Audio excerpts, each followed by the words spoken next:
Primeira questão. Em um certo teatro, as poltronas são divididas em setores. A figura apresenta a vista do setor 3 desse teatro, no qual as cadeiras escuras estão reservadas e as claras não foram vendidas. Beleza. A razão que representa a quantidade de cadeiras reservadas do setor 3 em relação ao total de cadeiras deste mesmo setor é? Olha só que fácil. É só para você montar uma razão. A questão pede a razão entre o número de cadeiras reservadas e o total de cadeiras. Então é só você pegar o número de cadeiras reservadas e dividir pelo total de cadeiras. Bem tranquilo. Quantas são as cadeiras reservadas? As cadeiras escuras ali. Você tem 1, 2, 3, 4, 5, 6, 7, 8, 9, 10, 12, 15, 17. Beleza? Você vai dividir 17 pelo total de cadeiras. Para não precisar contar todas, é só você observar que são 1, 2, 3, 4, 5, 6, 7, 8, 9, 10 filas com 7 cadeiras cada. Portanto, é um total de 70 cadeiras. 17 sobre 70 é a razão. Não dá para simplificar, certo? Logo, essa é a resposta. 17 sobre 70. Gabarito, letra A.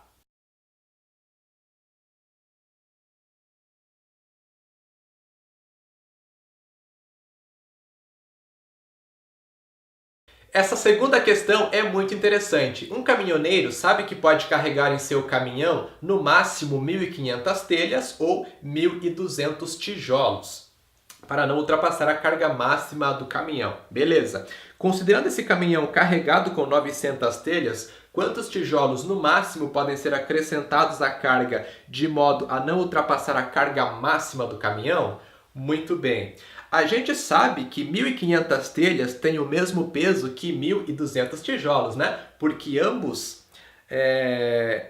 equivalem à carga máxima do caminhão. Então eles têm o mesmo peso. O que eu vou fazer? Eu vou fazer a razão entre o número de telhas e tijolos na carga máxima ali do caminhão.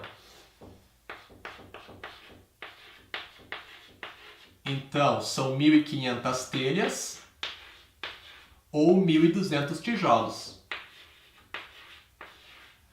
Eu sei que 1.500 telhas vai ter o mesmo peso que 1.200 tijolos. O que essa razão diz pra gente? 1.500 sobre 1.200. Vamos simplificar, que fica um pouco mais fácil para observar. Dá para dividir por 100 em cima e embaixo, dá 15 sobre 12. A gente consegue melhorar um pouquinho mais ainda, dividindo por 3 em cima e embaixo. Fica 5 sobre 4. Agora está mais fácil de observar. 5 sobre 4 significa que 5 telhas têm o mesmo peso que 4 tijolos. Ou seja, quando o cara vai colocar lá no caminhão, se ele coloca 5 telhas ou 4 tijolos, é o mesmo peso. Tanto faz colocar 5 telhas ou 4 tijolos, tá entendendo? Então, da razão entre o número de telhas e tijolos, a gente chega nessa ideia. 5 telhas equivalem a 4 tijolos. Maravilha. Aí o que acontece? O caminhão está carregado com 900 telhas. Se a carga máxima do caminhão é 1.500 telhas, quantas telhas faltam para a carga máxima? 600, né? 1.500 menos as 900. Faltam 600 telhas para a carga máxima. É só a gente observar qual é o número de tijolos onde o peso equivale ao peso de 600 telhas, né? Então é só a gente achar a razão equivalente a essas 5 sobre 4, onde o numerador é 600. Muito simples. Bom, se aqui era 5 e foi para 600, eu multipliquei por quanto o 5? 120, tranquilo? Se eu multipliquei o 5 por 120, eu tenho que multiplicar o 4 por 120 também. Aí eu não vou alterar essa razão, vou achar uma equivalente, né? 4 vezes 120 dá 480. Ok. Eu sei que 480 tijolos equivalem a 600 telhas. Logo, podem ser acrescentados 480 tijolos ao caminhão, sem ultrapassar a carga máxima, nosso gabarito, na letra D.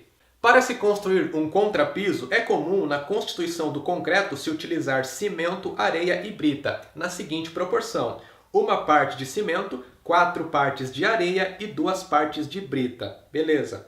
Para construir o contrapiso de uma garagem, uma construtora encomendou um caminhão betoneira com 14 metros cúbicos de concreto. Qual é o volume em metros cúbicos na carga de concreto trazido pela betoneira? Trata-se de um probleminha de divisão proporcional. Você vai ter que pegar o 14, que é a quantidade de concreto, e dividir em partes diretamente proporcionais a quanto? 1, 4 e 2, que são as partes de cimento, areia e brita. E aí basta você observar qual é o valor da parte relacionada ao valor 1, porque é a parte de cimento que você quer descobrir, né? A quantidade que você tem de cimento em metros cúbicos ali. Bem tranquilo. Bom, qual é o valor de uma parte proporcional? Você pega o 14 e divide pela soma dos valores associados a cada parte. Então, é 1 mais 4 mais 2, que dá 7. 14 dividido para 7 fica 2. Cada parte proporcional vale 2. Como a gente quer a parte de cimento,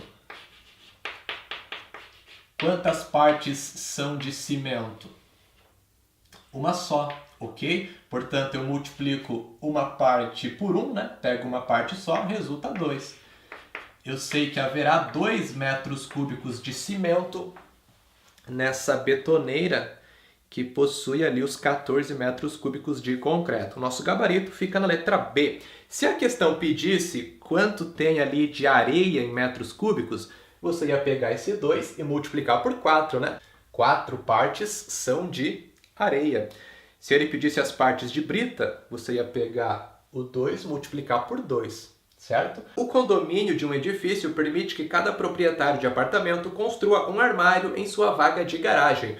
O projeto da garagem, na escala 1:100, foi disponibilizado aos interessados já com as especificações das dimensões do armário, que deveria ter o formato de um paralelepípedo retângulo reto, com dimensões no projeto iguais a 3, 1 e 2 centímetros. O volume real do armário em centímetros cúbicos será?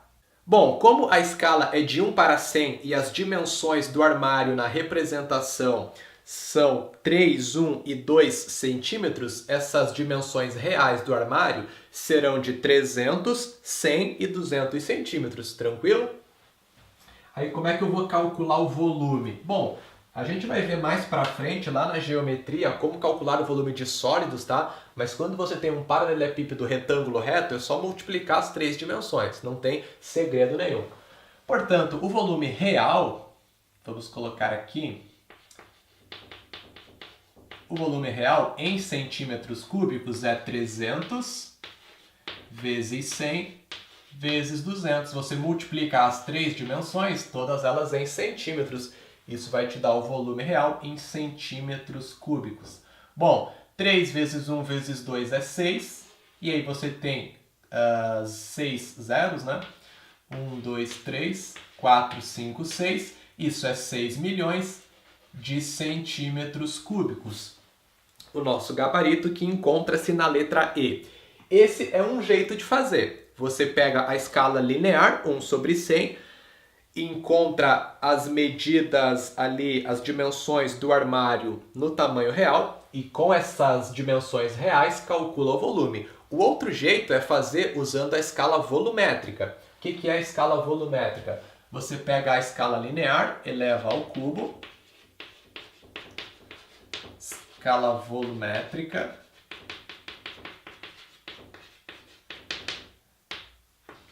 pega a escala 1/100, eleva ao cubo. Isso dá 1/1.000.000. E aí, essa escala volumétrica indica pra gente que a cada unidade de volume da representação, a gente tem 1 milhão dessa mesma unidade de volume no tamanho real. Aí você vai pegar o volume na representação, o volume do armário na representação. Qual é esse volume? É 2 vezes 1 vezes 3, multiplica as 3 dimensões, né? Dá 6 centímetros cúbicos, né? Então, como o volume na representação é de 6 centímetros cúbicos, você vai ter um volume real de 6 milhões de centímetros cúbicos, tá ok? Então, dá para fazer dessas duas maneiras aqui. Só que é importante você conhecer a escala volumétrica Porque imagina que a questão fornecesse apenas o volume na representação. Imagina que a questão não te desse as dimensões ali na representação.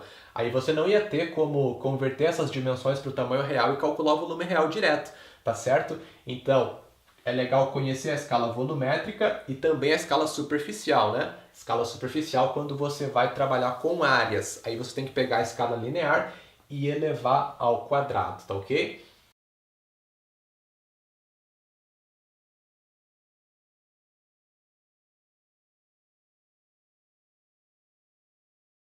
Já identifiquei as grandezas, é o número de funcionários, a quantidade de camisetas que eles produzem por dia e o número de horas por dia que eles trabalham. E também já ordenei em antes e depois. Sabemos que 36 funcionários fazem 5.400 camisetas por dia, trabalhando 6 horas por dia. Aí nós temos que descobrir quantas horas por dia terão que trabalhar 96 funcionários para que eles consigam fazer 21.600 camisetas por dia. Muito bem. Analisamos cada grandeza em relação a que tem a variável, para verificar se são direta ou inversamente proporcionais, né? Esse é o segundo passo da nossa metodologia. O primeiro passo já está feito. Então, analisamos funcionários em relação à grandeza horas por dia, que é a que contém a variável, e analisamos camisetas em relação à grandeza horas por dia. Vamos lá. Quanto mais funcionários tivermos trabalhando, eles precisarão trabalhar mais ou menos horas por dia?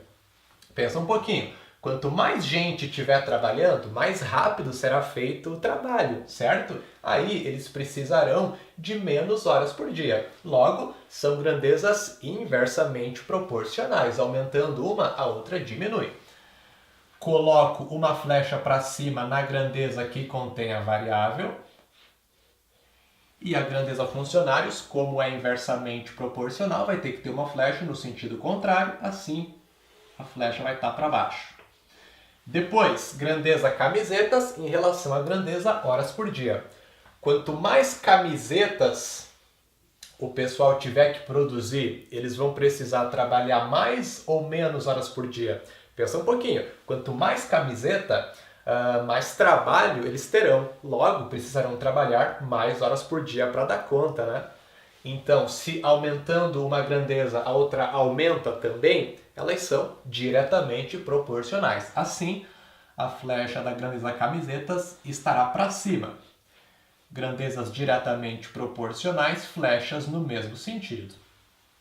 Muito bem. Basta que a gente monte a equação, fazemos a razão da grandeza que contém a variável, portanto, 6 sobre x, igual ao produto das demais razões, onde temos que inverter a razão correspondente à grandeza, que é inversamente proporcional, né? E conservar a razão da grandeza diretamente proporcional. Ok. Funcionários, a gente observou que é inversamente proporcional em relação a horas por dia. Dessa maneira, eu tenho que inverter essa razão. Fica 96 sobre 36. E a razão da grandeza camisetas eu vou conservar, porque essa grandeza é diretamente proporcional em relação a horas por dia. Fica 5.400 sobre 21.600. Dá para simplificar 2 zeros? Fica 54 sobre 216. E a gente multiplica essas duas razões. Muito bem, se você pegar o 96, multiplicar pelo 54, pegar o 36, multiplicar pelo 216 e depois multiplicar cruzado, vai dar um trabalhão danado, porque são números muito grandes aqui. Não faz isso. Você tem que primeiro tentar simplificar o máximo possível essas frações para que você caia em contas mais simples, tá certo? Então, na fração 96 sobre 36, você consegue dividir por 12 em cima e embaixo. Você simplifica essa razão, chegando na razão 8 sobre 3. Tranquilo? Só dividir por 12 em cima e embaixo. 8 sobre 3, que multiplica essa razão 54 sobre 216, você consegue dividir por 54 em cima e embaixo. Fica 1 sobre 4, 1/4. Certo? Muito bem. E agora sim, fica tranquilo para a gente fazer essa conta. 8 vezes 1 dá 8, 3 vezes 4, 12. Fica 6 sobre x igual a 8 sobre 12. Multiplica cruzado, 8x igual 6 vezes 12, 72. Se 8x é igual a 72, x igual a 72 dividido para 8, que resulta 9. Os funcionários terão que trabalhar 9 horas por dia para que eles consigam, esses 96 funcionários, né, terão que trabalhar 9 horas por dia para que eles consigam produzir essas 21.600 camisetas por dia. O nosso gabarito está na letra C.